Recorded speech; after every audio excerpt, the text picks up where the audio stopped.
The phone hummed on the kitchen counter, its buzz cutting the quiet off our empty apartment like a blade through cloth.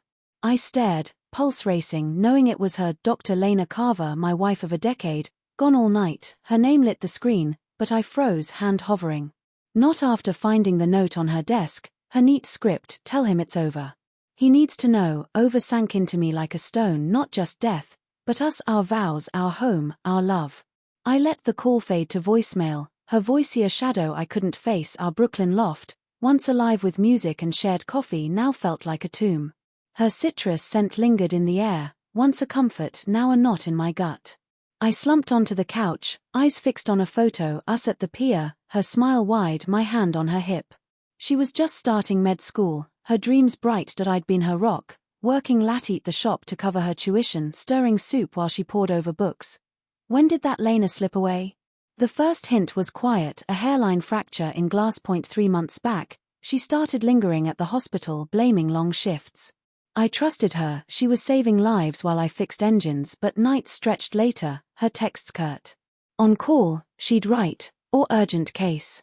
I nodded, pushing down the doubt, telling myself it was her career. Then her phone, once left open, became a vault, passcode locked that I joked about it once. Her smile was tight, like wire.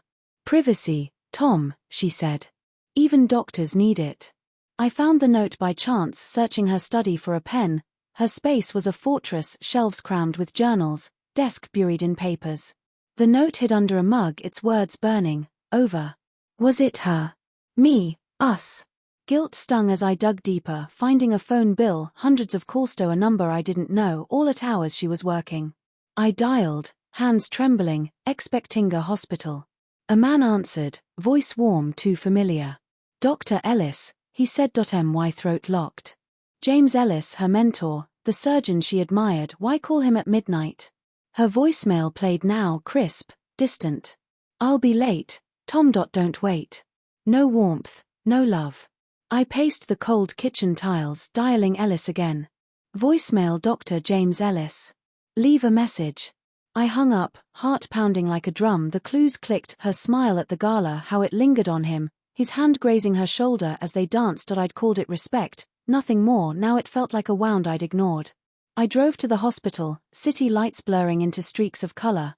The ER was a storm, beeping machines, hurried staff, but Lena was gone. Dr. Carver left with Dr. Ellis, a nurse said, her eyes soft with pitied. My stomach churned. I called her. No answer. Him. Nothing, each silence a nail in my chest. Back home, I gripped the note, overstaring back. Not just us, the life we'd built, the promises we'd made. I saw her studying late, my coffee runs, our rare fights, always ending in embraces. Was it all a facade, or had she drifted, her heart reshaped by ambition, by someone I couldn't reach? The door creaked at 3 a.m. Lena stepped in, coat draped over her arm, eyes heavy. She stopped, seeing the knot in my hand. "Tom," she said, voice low, wary. "Why are you up?" "What's over, Lena?" I asked, voice raw. "Us?"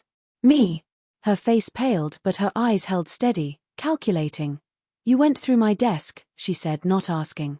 "Hundreds of calls to Ellis," I said, standing, fists clenched, late nights, locked phones. "What is it?" She set her coat down, slow, deliberate. "It's not what you think," she said, but her voice cracked. "James is helping with a case. It's complex."